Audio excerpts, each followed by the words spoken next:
Welcome to Indian study पर आपका स्वागत है दोस्तों। आज की इस वीडियो में मैं आप लोगों के लिए UP triple S C video के लिए हिंदी का टेस्ट लेकर के आया हूं, जो कि आपके आने वाले एग्जाम के लिए बेहद इंपॉर्टेंट है।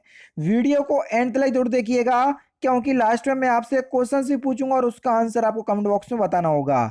साथ ही साथ इस वीडियो की पीडीएफ डिस्क्रिप्शन में टेलीग्राम चैनल का लिंक दिया हुआ है, वहां से आप प्राप्त भी कर सकते हैं। तो चलिए दोस्तों स्टार्ट करते हैं और देखते हैं पहला क्वेश्चन के सार्वनामिक विशेषण के कितने भेद होते हैं। बेहतरीन क्वेश्चन से आसानी से बता दीजिए। देखो, अगर हम बात करें विशेषण की कि विशेषण के कितने भेद होते हैं, तो विशेषण के बेसिकली आपके चार भेद होते हैं। लेकिन यहां पर पूछ रहे हैं भैया सार्वनामिक विशेषण की, क्योंकि विशेषण चार प्रकार का होता है। गुणवाचक विशेषण, उसके बाद आपका सार्वनामिक विशेषण, दूसरा हो गया आपका परिमाणवाचक विशेषण और संख्यावाचक विशेषण। गुणवाचक, संख्यावाचक, परिमाणवाचक और सार्वनामिक विशेषण, ये चार प्रकार के होते हैं। अब सार्वनामिक विशेषण कितने प्रकार का होता है, तो देखो बेसिकली अगर हम बात करें सार्वनामिक विशेषण की, तो सार्वनामिक विशेषण छह प्रकार का होता है। कितने प्रकार का? छह प्रकार का। मूल सार्वनामिक विशेषण, यौगिक सार्वनामिक विशेषण, निश्चयवाचक सार्वनामिक विशेषण, अनिश्चयवाचक सार्वनामिक विशेषण, प्रश्नवाचक सार्वनामिक विशेषण और संबंधवाचक सार्वनामिक विशेषण। ये छह प्रकार का होता है सार्वनामिक विशेषण।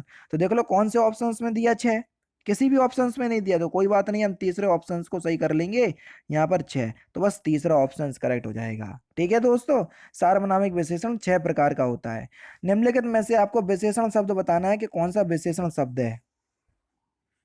जैसे मैंने आपके सामने लिख दिया, सुरेश एक नास्तिक व्यक्ति है, तो नास्तिक शब्द जो है विशेषण हो जाएगा, क्योंकि उसकी विशेषता है कि वो नास्तिक है। अघोष वर्ण आपको बताना है। अघोष आप सभी लोग जानते हैं वर्गीय व्यंजन, जिनको हमने वर्ग में लिखा है, का वर्ग, पा वर्ग, टा वर्ग, चा वर्ग और ता वर्ग। अब जैसे सपोज कीजिए कोई भी वर्ग का व्यंजन उठा लो, ठीक है। अब जितने भी आपके व्यंजन होते हैं, हर वर्ग का पहला और दूसरा व्यंजन आपका अघोष कहलाता है। हर वर्ग का, जैसे पा वर्ग का पा फा, ता वर्ग का ता था, ये का वर्ग का का खा, ये दोनों सभी के सभी स्टार्टिंग के आपके क्या कहलाएंगे?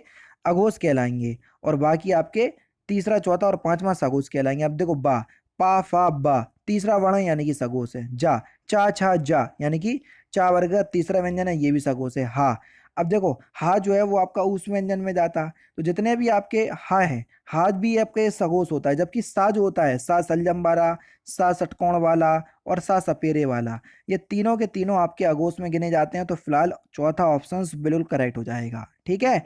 छा ध्वनि किस स्वर के अंतर्गत आती है? बेहतरीन क्वेश्चंस बता सकते हो यार, बहुत मेहनत लगती है वीडियो बनाने में, तो मेरी आपसे केवल विनती है कि भैया कम से कम 100 लाइक तक वीडियो को पहुंचाइए। छा ध्वनि किस स्वर के अंतर्गत आती है? तो इसको हम क्या बोलते हैं सर? संयुक्त वर्ण बोलते हैं। तीसरा ऑप्शन करेक्ट हो जाएगा। किस क्रमांक में उत्तम पुरुष का उदाहरण नहीं है? जल्दी से बताइए, क्वेश्चन नंबर 5। उत्तम पुरुष नहीं है। देखो पुरुषवाचक सर्वनाम जो है वो तीन प्रकार का होता है, उत्तम पुरुष, मध्यम पुरुष और अन्य पुरुष। उत्तम पुरुष में आपको देखो मैं हो गया, हमको हो गया, मुझे हो गया, ये सभी उत्तम पुरुष में देखने को मिलेगा। उन्हें, ये आपको अन्य पुरुष में देखने को मिलेगा। किसमें? अन्य पुरुष सर्वनाम में देखने को मिलेगा। दूसरा ऑप्शन करेक्ट। पुरुष एवं स्त्री के जोड़े को क्या बोलते हैं? बढ़िया क्वेश्चन से अधिकतर लोगों ने गलत कर दिया होगा। देखो पुरुष और स्त्री के जोड़े को बोले तो हम बोलेंगे युगल, यानी कि कपल बोलेंगे। ठीक है। अब आप बोलोगे सर युगल बोल दिया लेकिन दंपत्ति, अगर यहाँ पर क्वेश्चन होता कि पति और पत्नी के जोड़े को क्या बोलेंगे, तो वो दंपत्ति हो जाता। समझ रहे? तो क्वेश्चन अलग है, इस बात को ध्यान रखना। नेक्स्ट क्वेश्चन, अरे वाह, आपका आगमन तो आकस्मिक है, तो अरे वाह के बाद आपको बताना है कि किस विराम चिन्ह का प्रयोग करेंगे। सिंपल सा क्वेश्चन से बता सकते हो। अरे वाह के बाद आप डंडा बिंदी लगाएंगे, और डंडा बिंदी के हम कौन सा चिन्ह बोलते हैं? विस्मयादि बोधक चिन्ह। पहला ही ऑप्शन करेक्ट हो जाएगा। भली भांति किस प्रकार का क्रिया विशेषण है? क्रिया विशेषण भी चार प्रकार के होते हैं, स्थानवाचक, कालवाचक, परिमाणवाचक और रीतिवाचक। तो आपको बताना है कि भली भांति किस प्रकार का शब्द है, तो आपका सही आंसर हो जाएगा, ये आपको रीतिवाचक क्रिया विशेषण में देखने को मिलेगा। अगर हम पर्टिकुलर रीतिवाचक क्रिया विशेषण की बात करें, ये खुद 7 प्रकार का होता। ठीक है। नेक्स्ट क्वेश्चन आपके सामने, किस विकल्प में सकर्मक क्रिया नहीं है? बता चुका हूं, जिसमें कर्म मौजूद हो तो सकर्मक और कर्म मौजूद ना हो तो अकर्मक। लेकिन मेरी डेफिनेशन से अगर आप क्वेश्चंस को सॉल्व करोगे तो विद इन सेकंड क्वेश्चंस को सॉल्व कर लोगे। क्या सर?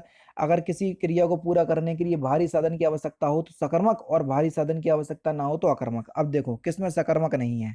बच्चे फिल्म देख रहे हैं यानी कि भारी साधन फिल्म की आवश्यकता है तो सकर्मक है।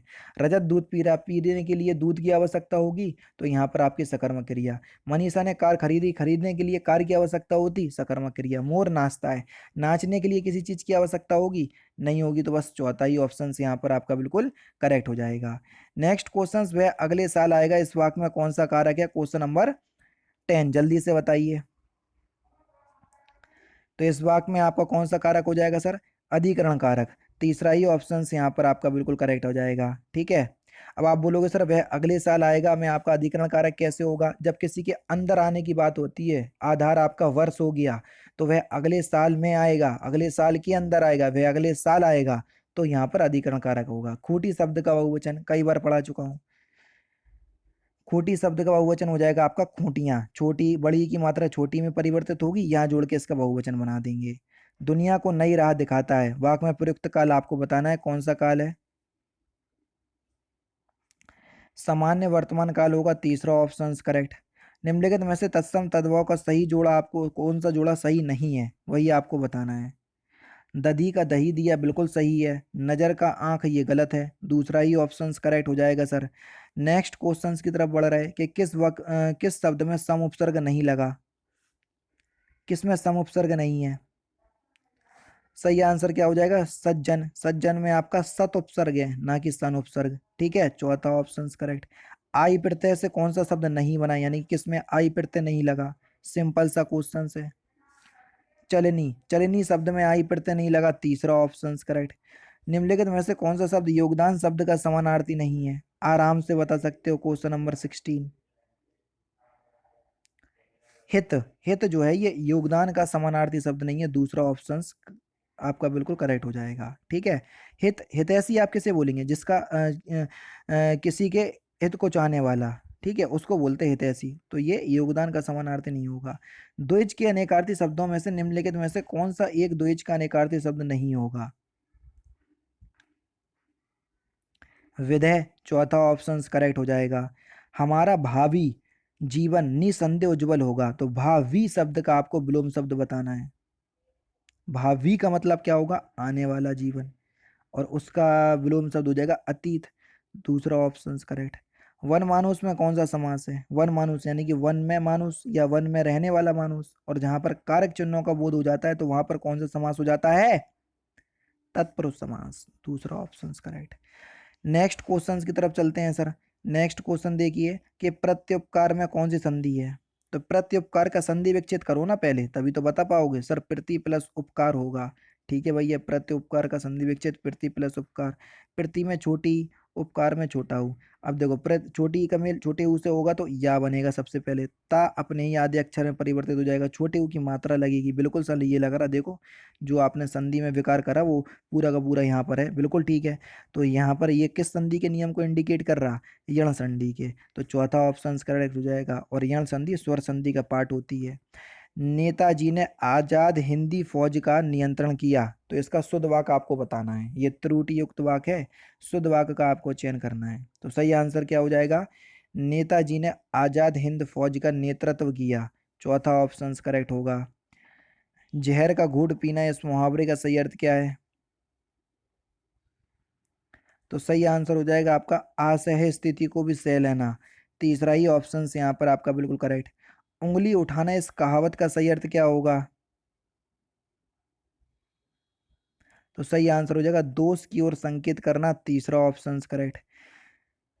नेक्स्ट क्वेश्चन से आप नीचे दिए गए वाक्य में से एक वाक्य का चयन कीजिए। वह स्थान जो पृथ्वी चंद्रमा व सूर्य पृथ्वी चंद्रमा सूर्य आदि लोगों के मध्य में स्थित होता है, उसको क्या कहते हैं?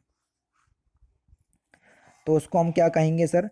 तो आपका एक्चुअल में जो सही आंसर हो जाएगा वह हो जाएगा सर ऑप्शन नंबर बी अंतरिक्ष, दूसरा ऑप्शन करेक्ट। और लास्ट क्वेश्चन देखो, हे खग मृग के मृग हे मधुकर श्रेणी देख तुम देखी सीता मृग नैनी। मैं आपको बताना है कि कौन सा रस है, कई बार करवा चुका हूँ, मुझे उम्मीद है कि आप लोग जो है वो इस क्वेश्चन का आंसर जरूर से देंगे। तो दोस्तों ये थे आपके हिंदी के कुछ इंपॉर्टेंट क्वेश्चंस जो कि आपकी आने वाली परीक्षा के लिए बेहद इंपॉर्टेंट है। क्लास दोस्तों अगर आपको अच्छी लगे तो प्लीज़ दोस्तों वीडियो को लाइक और शेयर जरूर कर दीजिएगा। बाकी मिलते हैं फिर नेक्स्ट क्लास में, नेक्स्ट सेशन में। जय हिंद, जय भारत।